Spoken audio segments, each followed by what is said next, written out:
Yo, welcome back to another Pokemon Scarlet and Violet VGC video. I'm your host Jose Rocks, and today is the first of the month for the month of June, and we have our new rental codes. So if you guys are ready, I got 5 spicy teams for you that you guys are gonna enjoy, and they're gonna help you climb the rank ladder or win some limitless tournament tours, or just have some fun on Showdown, whichever is your preference. We got those runner codes here for you this month. So if you guys like these type of videos where I post runner codes at the start of every month, go ahead and leave a subscription so that you don't miss a single month for those new runner codes being updated. And please note that these runner codes do last till the end of the month, coming July 1st. They will be deactivated, and I'll have a new set of 5 runner codes for you guys. But to get started off, we went ahead and made a team around Terapagos and Ho-Oh. So this was actually the duo to win the first tournament, first big tournament for Regulation I back in April, and I really wanted to build a team around it because I still felt like it was a decent duo. Terapagos feels really good in this format. One of the things that it struggles into really are Zamazenta and Miraidon, and Ho-Oh has a really good matchup into those two. So it's a really good mon. Ho-Oh, when it goes for Sacred Fire, Miraidons really don't want to be burnt, so they usually force a Terra into fire, which then you can use your Terapagos to hit them for super effective damage. The same with Groudon and Zamazenta. They all like to try to Terra to get around that Sacred Fire damage, and then Terapagos is able to just deal massive amounts of damage to it. So it's a really cool team. Terapagos, once it gets a couple calm minds set up, it's very hard to remove. You have a lot of physical damage reduction for Terapagos on the physical side, with the Incineroar having Will-O-Wisp and the Clefairy being able to give Terapagos extra bulk. You being max HP, max defense, and being a defensive nature means that you can take a close combat from Urshifu after your Terra Shield is broken, which is really good, and it's just a lot of synergy. If you think Wide Guard's an issue, we have Flutter Mane on the team with Taunt, so you can taunt those Wide Guard users. Speed Control is an issue. You have Tailwind with Ho-Oh as well as Thunder Wave with Flutter Mane to give you the good synergy. Rillaboom allows for you to have extra recovery with your leftovers on top of the grassy terrain, which just makes Terapagos that much harder to deal with, right? If you run into a situation where you have to Terra another one of the other mons on the team, and Terapagos still is able to function without its Terra because it's still able to deal damage with Terra Starstorm, and if you run up against a ghost type to where you can't hit it, that's why we have the Dark Pulse on there. It's also really good into Lunala, which doesn't like to Terra in front of Terapagos, and if you go ahead and break the Terra Shield, the Shadow Shield on Lunala with any of your other mons, then Dark Pulse will just one-shot Lunala, which is really cool, unless it's like opposing Calm Mind Lunala, which is not that common, but you can kind of run into that. But the Flare Mane does shut that down with Taunt, so that's really cool. But that's gonna be it for a quick little rundown with this team.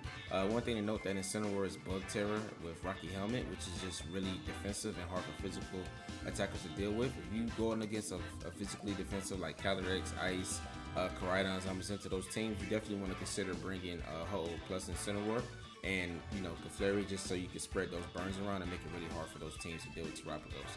But there is a runner code up at the top right, as well as a Pokepaste down in the description below. Let me know in the comment below what you guys think about Terapagos, and do you think that it can thrive on this team, or do you think that there's a better restricted to play alongside Terapagos other than Ho-Oh? I did consider some things like Miraidon as well, but Miraidon, while it does pressure your opponents into Terra, it doesn't really support Terapagos as far as defensively, right? And Ho-Oh supports Terapagos just a little bit better. And we have the Covert Cloak so that you can't be faked out, and you're able to get around you're able to set up your Tailwind easily with Ho-Oh, when a lot of the times they might want to fake it out. I did think about running Clear Amulet, but this Ho-Oh is actually going to be really pivoty, so it doesn't really stay on the field that long, so it doesn't really have a lot of opportunities where it can really take advantage of Clear Amulet, unless it's like in the end game, right? So I felt like Covert Cloak allowing Ho-Oh to attack. Sometimes they may lead like a Miraidon plus like an Incineroar or a fake out user and try to fake you out, so you can't go for Brave Bird and choose not to Terra, and then you can just punish them with the Brave Bird.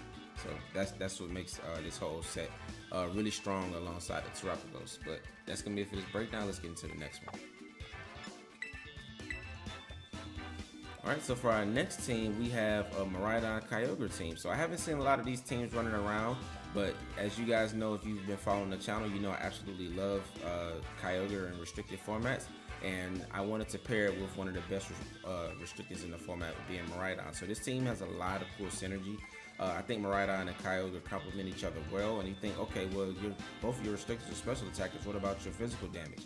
Then we have Urshifu and Iron Hands, right? So we have another electric and water type that are on the team that are on the physical spectrum, and Iron Hands also benefits from terrain being up from Miraidon to deal more damage, and Urshifu benefits from Kyogre's rain being up to deal more damage, right? So they both take advantage of both of those abilities on those two, and it gives the team really good synergy. Friggraph is here, so you're able to play a Trick Room eccentric mode with the Iron Hands and Friggraph. You can have like Urshifu under Trick Room, as well as like your Miraidon, or you can have an end game with Kyogre where it comes out after Trick Room, and you're able to just sweep, right? And with the Dragon Terror, just so you're able to, take a Volt Switch from Miraidon in case they're playing with their own Friggraph, and they try to just one-hit KO your Friggraph. You always survive that with the Dragon Terror, and they're usually never going to click Draco Meter into you because they want to pivot out.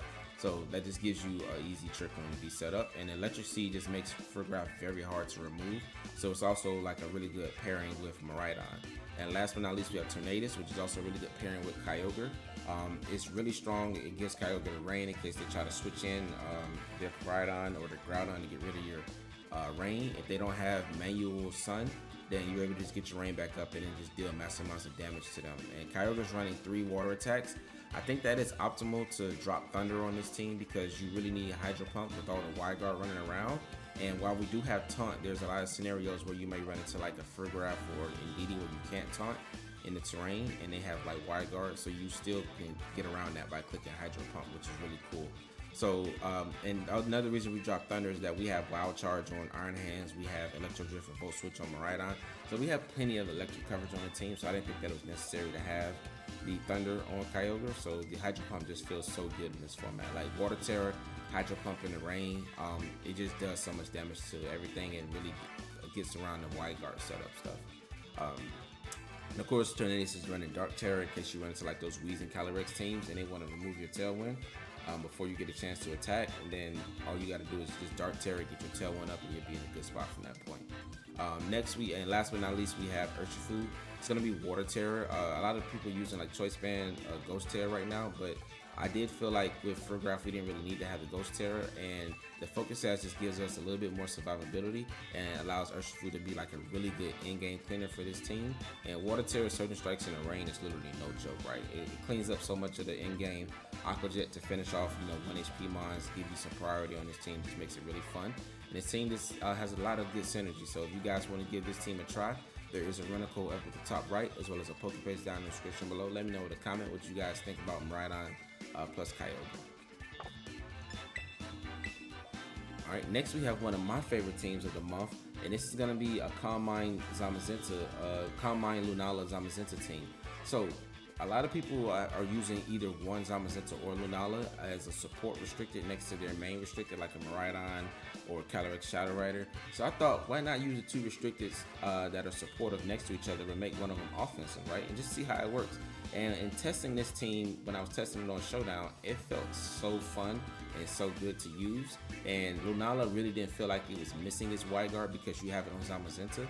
And Zamazenta and Lunala behind screens with Grimmsnarl just do damage trades very well. Like they're able to survive like a lot of hits and then just deal damage back and allow your Urshifu plus your Rillaboom in the end game to like just clean up teams, right? So it's really cool in my opinion. I did go with the Rillaboom, Incineroar, Grimmsnarl trio. Sometimes people drop one of the 3, but I wanted to go with all of them because all 3 of them can come in different scenarios depending on whether you're going against a team that you need a lot of recovery with. Then Rillaboom with the fake out is really good with the Lunala with the leftovers plus the grassy terrain. Or if you're going against a physical heavy team, then Incineroar plus screens with those 2, Zamazenta and Lunala, is just very hard for your opponents to deal with. And then some teams are very weak to Urshifu. So then it's the case when you bring Urshifu when they don't really have good speed control or good switch-ins to Surging Strikes. And you can just clean through your opponent's team with Water Terror Surging Strikes. And they have to respect the Urshifu, which allows Lunala to set up, which allows Zamazenta to deal body presses and just have a lot of good synergy. And Grimmsnarl with the Thunder Waves just allows Zamazenta and Lunala extra turns when normally they might not get it. So this team is really solid. It's a very slow-paced team and very defensive team, but it is pretty fun. And like the last team I just showed you with the Kyogre Miraidon is very hyper offense, and this team is very defensive. So it gives you kind of the best of both worlds this week. This month in these Rentalz. So if you guys like a slower paced game with some setup and some bulkier mons that, the games might be longer, but it feels a little bit more consistent, then you can, try out this team. But there is a Rentalz up at the top right, as well as a Pokepaste down in the description below. Let me know in the comments what you guys think about this team and if you're gonna try it out. All right, now we have our Calyrex Shadow team, a Miraidon team with Dozo. So I've seen a lot of these cores pop up. I honestly had this team ready in April. I just switched up some of the sets and switched up some of the mons, but I was pretty prone to wanting to use Dondozo, Dondozo team like this. But I end up choosing the 5 teams that I chose last month ahead of this team because I felt like those were more ready to showcase, and I wasn't convinced about this team yet, right? But after seeing how well it's been performing, I was definitely convinced to go ahead and use it, and it was still in my builder, and all I did was optimize the sets a little more to match the current metagame, especially with things like the walk and wake. I did have Weezing there initially, but I kind of seen like when these teams, Weezing is good now, don't get me wrong, but I did see how these teams sometimes can just abuse Weezing being on a team and just sitting on the field not doing much. They don't really care about the poison because they're KOing you back too fast in return, and they have a good matchup with the Dozo, right? So when I saw that, it did make me feel like I wanted something a little bit more offensive, and Incineroar really was able to just pivot around on this team a lot and drop Intimidates, be able to resist all of Group Bonus attacks, resist all of Calyrex attacks, resist the fire attacks on Miraidon and reduces damage output, and Weezing could just fake it out, knock it off the Rocky Helmet from it, parting shot it, so it's not really doing much, and also intimidate the Dozo, right? So well, this team did had a decent matchup into Incineroar. I think Walk and Wake just gives you a different outlook on this team. It also gives you not speed control, but it's very speedy with the sun up. So it threatens your opponent has to use speed control, and Dondozo on this team really doesn't care about speed control because it's so bulky and it plays the long game. But we went with two Ghost Attack Calyrex Shadow because we don't have anything to stop Wide Guard, and especially this team is good in best of 3 because it makes your opponent have to question whether it's worth clicking Wide Guard because you have the Shadow Ball option, and it allows you to click Astral Barrage, and in best of 1 you can just surprise your opponent when they're wasting the turn going for a Wide Guard, and then you just Shadow Ball them. Especially with Ghost Terror, it still does a lot of massive amounts of damage, especially if it's hitting something for super effective like a Lunala. So, and I went with Life Orb Miraidon instead of the Clear Amulet because I just wanted massive amounts of damage to come out regardless of what's on the field. And with Calyrex and Miraidon threatening so much damage, it just allowed and picking up KOs when Dondozo doesn't have, when your opponent doesn't have good switches into Dondozo, and it's in an end game, it's so hard for them to remove Dondozo.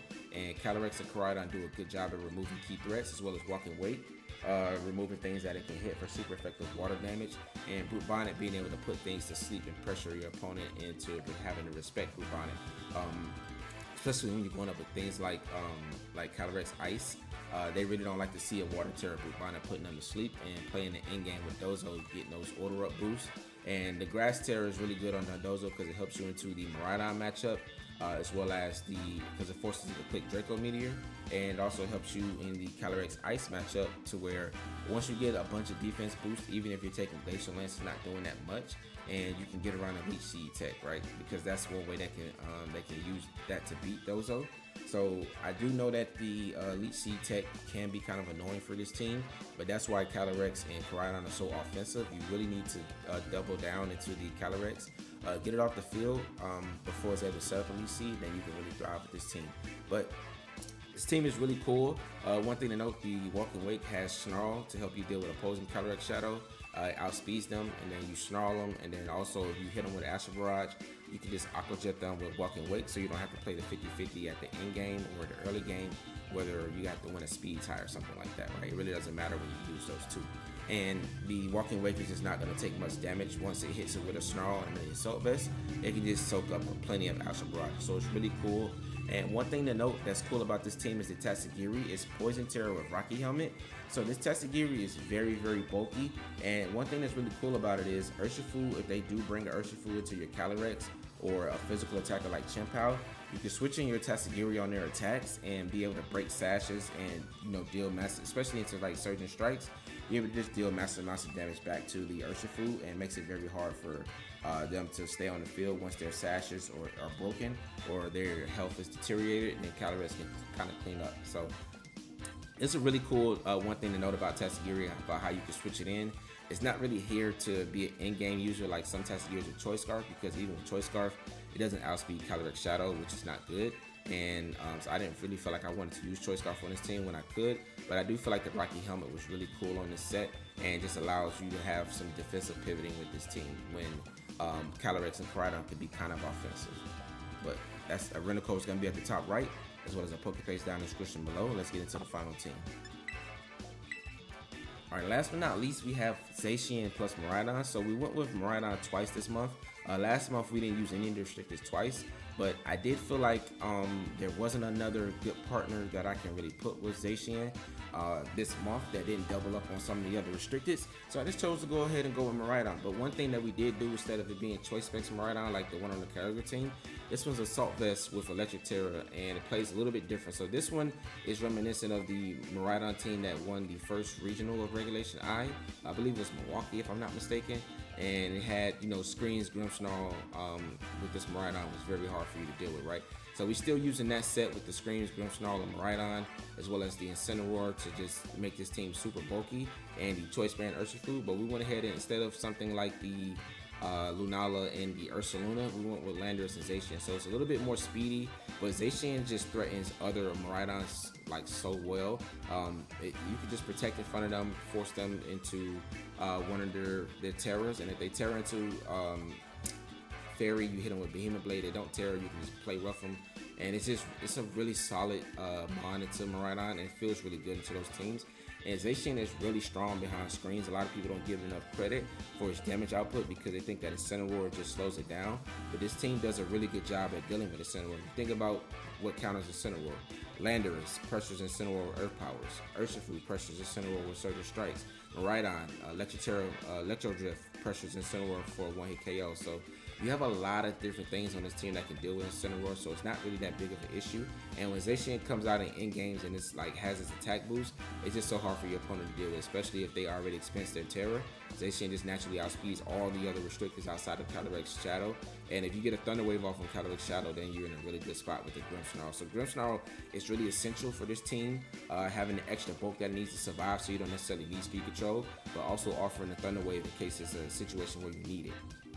Last but not least, of course, the Incineroar set is pretty standard. One thing to note, set of Will-O-Wisp, we have Flare Blitz on this team. I just wanted Incineroar to be able to deal a lot of damage and be threatening behind screens. It has 100 attack EV, so this Incineroar does hit pretty hard, right? So it's not just one of those Incineroars that's just passive, like reducing damage.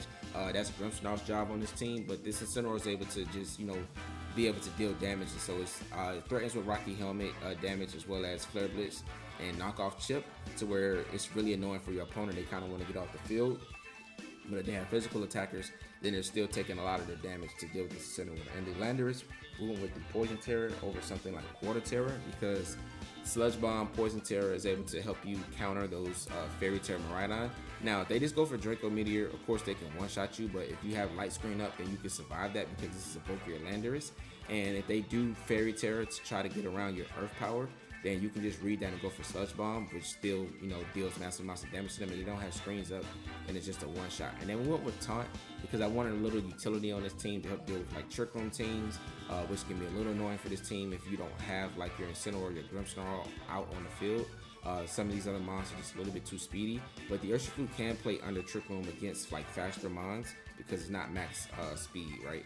But this just allows you to stop some setup, allows you to stop like Leech Seed from opposing Calyrex, allows you to stop things like other Dissamons. It makes it so Grimmsnarl can only get up one screen and it's forced to kind of switch because it's threatening the next turn. So it's just really cool like when you lead Landorus and Zacian, it forces the Grimmsnarl to have to set up one screen, and Grimmsnarl really doesn't want to terror in front of those two.